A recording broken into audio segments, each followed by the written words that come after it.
S'il y avait des micros puis des caméras pendant la pause, vous sauriez qu'on a continué en discussion, qu'on a beaucoup de plaisir ensemble. Et j'espère que vous aussi et que vous participez dans la discussion par vos pensées avec les gens avec qui vous prenez peut-être votre souper ou un thé ou quelque chose en ce moment en nous regardant.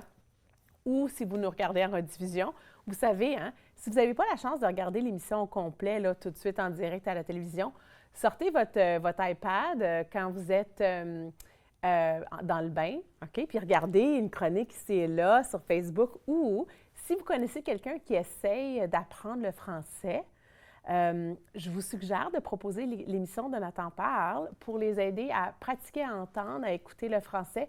Notre français, vraiment, est un français local, et on parle de sujets de ce qui se passe de sujets temporels, de ce qui se passe dans la région, etc. Donc, ça peut être intéressant pour eux. Ça fait un contenu qui est le fun. En tout cas, je vous suggère ça. Je le suggère des fois à des gens quand je rencontre. Puis ils sont comme « Ah oui, bonne idée! » En tout cas, bonne façon d'apprendre parce que c'est des sujets variés. Mais c'est varié. Tu parles de tout. Tu parles de quelque chose que tu n'aimes pas, tu peux juste passer. Oui. Là. Tu mets ta petite... Tu passes à l'autre sujet. Ben oui. Bon. C'est pas Ou pour il y a tout des le monde, sujets qui sont plus peut-être faciles à comprendre aussi. Aussi. Il y a des gens qui... Oui. On apprend beaucoup une autre langue Oui. en écoutant la télé. Quand on était jeune, c'était ça qu'on nous disait de Ben oui, faire. c'est ça. Écoute là, les émissions en anglais, puis tu vas peut-être finir par l'apprendre. C'était ça qu'on disait. Oui, c'est vrai. Oui. Parlant de langue. Oui, justement. Bon, il y a eu... C'est justement... tu tombes de plein pied là-dedans. Donc, il y a une situation qui s'est passée au déjeuner du maire cette semaine. Oui, et c'est une situation qu'on va déplorer, c'est certain. Oui. Nous, comme francophones, je vais te rétablir dans les faits. Alors, qu'est-ce qui s'est passé? C'est que le maire Jim Watson avait le déjeuner hier matin, mardi, donc à l'Hôtel de Ville, où il recevait toutes sortes de personnes de la communauté, dont entre autres, par exemple, le président de l'hôpital Montfort, par exemple. Oui. Il y avait des francophones, des anglophones, évidemment. C'était une brochette assez variée. Déjeuner habituel Oui, qu'il fait. exactement. Habituellement, on entend, il y a quelqu'un qui fait une présentation de la communauté, on apprend. Bon, c'est très cordial comme événement, c'est rassembleur. Oui. Oui. C'est bon. Et là, il y a eu un événement, c'est-à-dire que juste avant, on a déposé sur les chaises, je dis on, je vais dire qui après, sur des chaises des pamphlets sur lesquels c'était écrit en anglais seulement que ça ne valait pas la peine de dépenser au Canada pour 4 de personnes qui parlent le français, hors Québec seulement, et que l'argent que l'on paye, par exemple, avec nos taxes, évidemment, pour que le pays soit bilingue ou que la ville soit bilingue, ça n'en vaut pas le coup. Bon, premièrement, on sait très, très bien qu'à Ottawa, il n'y a pas seulement 4 de la ville qui est francophone. Ça, tout le monde sait ça, c'est bien plus élevé que ça. Deuxièmement, ça s'est fait à l'insu de l'équipe. Est-ce qu'on connaît la statistique? À Ottawa, c'est toujours très difficile à définir. Il y a des gens qui disent, moi, je suis francophone ou je suis bilingue et tout ça.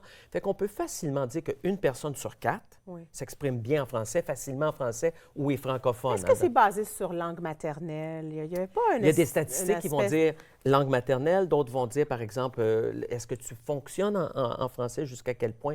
Mais on peut dire que le groupe des francophones, c'est à peu près 1 sur 4 à Ottawa, quelque chose comme ça. Il y a aussi beaucoup de nouveaux Canadiens. Ah ben oui, ça comprend des nouveaux Canadiens qui parlent français. Oui, aussi. définitivement, que leur langue seconde peut être le français, mais qui n'est pas l'anglais. Alors, à l'insu du maire et de l'équipe du maire, donc, on met ces pamphlets-là sur chacune des chaises et les gens arrivent pour s'asseoir pour déjeuner et découvrent ce pamphlet-là qui dit pourquoi dépenser de l'argent pour si peu de gens. 4 c'est insuffisant. Et ces gens-là n'avaient pas la permission de faire ça. Non, du tout. Non, il y a une association qui est francophobe qui dit clairement que le bilinguisme n'a pas sa place. Et ça, ça a été très gênant pour le maire parce qu'évidemment que là, il est obligé de s'excuser ou d'excuser la situation qui est hors de son contrôle, évidemment.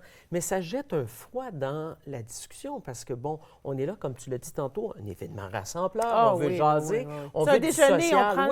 Tu prends ton café, tu dis bonjour à des gens. Non. Et ça nous amène à la liberté d'expression. Parce que souvent, les gens vont dire, on a le droit de dire ce qu'on veut au Canada, on a la liberté d'expression. Si je veux le dire, moi, qu'on dépense trop d'argent pour le bilinguisme, j'ai bien le droit de dire ça.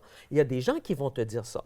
Et est-ce que ça fait qu'ils sont francophobes? Et oui. C'est la question. Et c'est ça qui est la question. Maintenant, les libertés, toutes les libertés que nous avons d'expression, de pensée, de croyance, d'opinion, etc., elles ont des limites.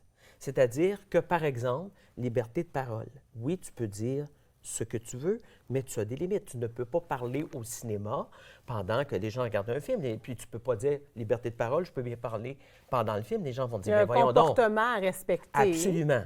Parce que là, les personnes à côté de toi n'ont pas une expérience qu'eux ont Bien, ils perdent, ils perdent leur expérience d'écouter le film, par exemple. Et c'est la même chose avec chacune des libertés. Elles ont des limites. Des propos haineux, par exemple. Bien, ce n'est pas la liberté d'expression qui t'autorise de cracher sur des gens, hein, de dire des choses qui sont déplacées, que ce soit sexiste ou que ce soit, par exemple, raciste, peu importe. Donc, cette liberté-là, elle a des limites. Et tu sais comme moi que cette semaine, un autre grand événement, justement, s'est produit dans la même ligne avec Don Cherry. Don Cherry qui a dit en ondes que, par exemple... Lui-même, là? Lui-même. Okay. Dans son émission qu'il animait, évidemment, avec McLean, que, bon, il avait remarqué, ça c'est ce qu'il a dit, qu'à Toronto, les immigrants ne semblaient pas porter le coquelicot. On parlait tantôt du jour du souvenir, ou en tout cas pas assez. Comment tu dis ça de façon générale? Comment tu peux savoir... surtout à Toronto, il y a tellement d'immigrants à Toronto. Comment qui ne l'est pas, qui ne l'est pas. Qui l'est, qui ne l'est pas. Puis est-ce qu'il a compté le nombre de coquelicots? Est-ce qu'il a fait une autre... C'est basé sur une impression que lui, il est allé à l'épicerie, là, puis il a peut-être remarqué que les gens autour de lui n'avaient pas le coquelicot. Puis là, il s'est dit, bien, pourquoi ils ne portent pas le coquelicot? Et il en a dit plus que ça. Là. Il a dit aussi, vous venez au Canada, puis vous venez évidemment vivre avec notre lait et notre miel, puis vous n'êtes pas capable de dépenser un 2 $ pour le coquelicot. Alors là, les gens, wow! là, il s'est fait dire... Tu m'apprends une nouvelle... J'étais pas au courant, puis je suis en train d'avoir un petit moment interne de... Ah oui, tu ne savais pas tout ça? Non. Alors là, qu'est-ce qu'il s'est fait dire? Il s'est fait dire bye. Il s'est fait dire c'est terminé. Ça fait 38 ans que tu animes l'émission, c'est terminé. Et ce qui est assez étrange, c'est qu'il en a dit souvent d'autres comme ça, Don Cherry. Justement, on parlait de francophobie. Moi, je ne l'ai jamais suivi, là. Je sais juste qu'il y avait des cravates drôles. Tu le reconnais avec ses habillements, là, mais je ne l'ai comme... jamais suivi. C'est vraiment au hockey, c'est ça? Ah ben oui, c'est ça. Et puis, c'est souvent des propos toujours provocateurs. Oui, hein? oui. Bon, il y en a puis il y a une place pour la personnalité, là. Ah ben c'est coloré, comme son habillement. Oui. Maintenant, où est la limite? Et là, ça fait longtemps qu'il la dépasse et sans aucun doute. Qui s'est souvent fait dire, tu la dépasses trop souvent, et la prochaine fois que tu vas la dépasser, bien, on va te congédier. C'est ce qui s'est produit. C'est une personne qui, ça fait longtemps, a des propos pas juste envers les autres groupes ethniques, les francophones. On parlait tantôt, par exemple, de francophobie. Bien, il a déjà dit, je vais te le dire, ce qu'il a déjà dit sur les francophones, il a dit les joueurs francophones portent plus de visière au hockey parce qu'ils ont peur. Alors arrête, tu vois... Arrête, je vais mourir. Est-ce que tu t'en vas en pause? Non. Tu n'es pas prête? Tu n'as pas besoin d'une pause? J'ai chaud, là. Alors, tu vois, quand on commence à dire des choses comme ça, et on était à la télévision, eh bien, il y a eu un malaise qui s'est créé au fil des ans, et finalement, il s'est fait dire bye. Puis on s'entend qu'il a pensé, là. Ah oui, il savait qu'est-ce qu'il faisait, et il ne s'est pas excusé en passant. Merci, Marcel. C'est déjà fini. C'est déjà tout? Bon. Wow, c'est ça.